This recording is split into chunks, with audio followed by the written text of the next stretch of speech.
another method when it comes to this. Oh no, gravity you can't see it, but we can say, look, if you drop something, that's because of gravity. The fact that me and you are here, the earth rotating around the sun, is a proof that something has put it in this place. Something has put water and design in this universe. Why does the earth move around the sun? Why does planetary objects have motion? Why? Why doesn't everything fall apart in chaos? If things came by accidents, if universe was a product or result of accidents, chance, why is it everything is not in chaos?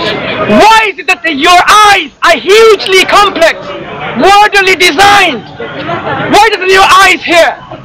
Why not? Why does not your eyes hear? It only sees because it's programmed to read for vision. It's designed as such. Can accidents design systems like that? Do you know how many years it took us? How much effort it took us to design a robotic hand? How much effort it took us to design a robotic hand which is like us, and still we have not matched the flexibility of a human hand. And yet you say, us, not just my hands, whole human being is a product of accidents, which is nature. Nothing. Nature doesn't have intelligence. And we are made by nature. Why do you say such? Where's your proof? If I were to tell you, I found my watch, my electronic watch, Casio, which gives me fluorescent light, a calculator, alarms, and a calendar as well. And if I were to tell you, I found this watch in a beach, lying around with a piece of paper, a note, it says, this watch came together by itself over millions of years, by chance alone, from the sand particles, from the quartz, and from the carbon and other elements. How many of you would believe me? I give you 15 billion years that this has come. You believe me? He would believe that this watch has come by chance through accidents alone. Why would you believe such? Why? Yeah. You must understand the question. No, I ask you, why do you believe such? Because it seems that you are the only one who would believe. Is there anyone else who would believe in what I just said? No, you're the only one. Why? You tell me. What's your reasoning behind this? What's your justification for this? You have to learn. You have to learn. I'm not going to give you the knowledge for nothing. Okay, to continue, I think it's best to ignore this person. To continue. So this watch cannot have come by chance. Couldn't have. Because it's ordered. It's designed. Calculation and alarms and a calendar and fluorescent light doesn't come by like this. Design has put into it by someone who has knowledge, someone who has designing capabilities, us. But what about the brain which did it? Oh, we came from accidents. Our brain, which is so complex that our watch, it came by chance. What kind of reasoning is this? I ask you, what kind of reasoning do you have? So this universe itself is a proof that there is a creator behind it. It's obvious. Because the universe exists. Something that exists must have a cause. What's the cause? The universe itself? No. Who says this? Okay, how did the universe begin? We know universe had a beginning. That means at a certain point of time in our understanding, the universe did not exist. Question now. How did the universe come into existence? Science. I am talking about science, and am I not? Science also says there is no God. Excuse me, science doesn't say there is God. Certain individuals who study science say there is no God. I study science, okay, but I don't say there is no God. Excuse me, please, be to the point. How did the universe come into existence? Nobody. Doesn't the universe exist? Do you know that the universe is expanding? My friend, do you know that the universe which we live in now, which is in front of us, the reality is expanding? Do you know this? Endless cannot expand. So what you are talking about is pure fiction, because it's a fact my science, don't take my word, go consult the scientists. Paul Davies, who talks about Big Bang Theory and others. Stephen Hawking, go talk to them, read their books, log into internet, have email communication with them. All the scientists have, this opinion now, they have established that the universe is expanding. It's not a theory any longer, it's a fact.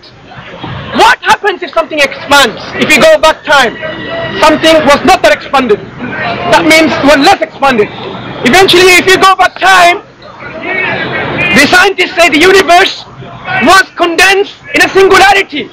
Everything. Time and space was condensed in a singularity. Before that, there was nothing. Suddenly there was singularity and there was Big Bang, as they say. My question to the gentleman which was here and all of you, how did the universe come into existence before which there was no time and no nothing? How? Did the universe create itself which was nothing? That's irrational. That's the most absurd thing people can even try to comprehend.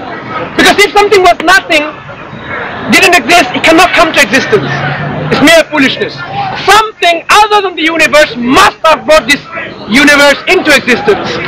And this something is the Creator, God Almighty. Where did the Creator come from? The Creator, okay, I can extrapolate this in detail. For example, is this Creator like the universe had a beginning or not? Did this Creator have a beginning? Or is this Creator with no beginning? Does that make sense? You can't say that the Creator. If the Creator, just like the universe, the Creator couldn't have created himself, because that's mere foolishness. The Creator, if it didn't exist at a certain point of time, meaning was nothing, cannot come into existence of the Creator. That means something must have created this Creator. So if I ask you, who created this something, which made this Creator, our final Creator who created the universe? So it goes on ad infinitum. You see, who created this Creator and who created that Creator who created this? So you have a chain. Either this chain is infinite, which we will discuss the possibility of whether it can happen, or all of this chain is like a chain, a round chain, A, B, C, D, and goes on.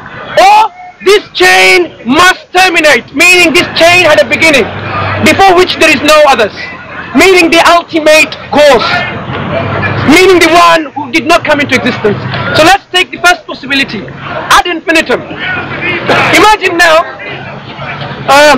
okay, I need some volunteers. This brother who's having this camera with him, okay, he says he will help the brother next to him on the condition that he is helped by Abdurraheem Green, my brother here. And Abdurraheem Green makes the same condition.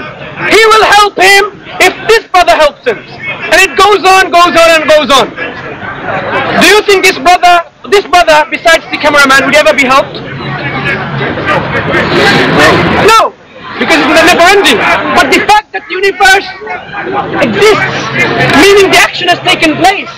So the chain must end somewhere. Something must have done that, because you cannot have infinite chain which cannot explain why the universe exists or how he gets help. That you have this chain. And if you have similarly in chain form, okay, A, B, C, D, E, A, B, C, D, E, goes on like this. Again, same example I can give you, won't make sense. Because if everyone created something, it goes on, he would not be helped. The same condition.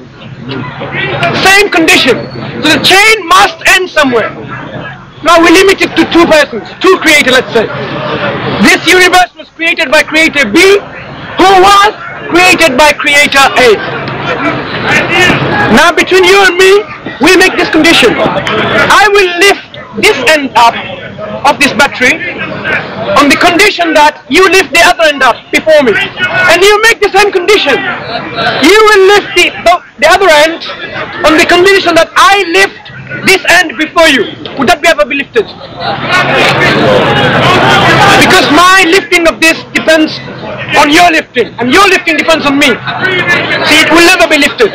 So you can't have a chain like this. It makes no sense. You see, the creator must or may have been created by something else,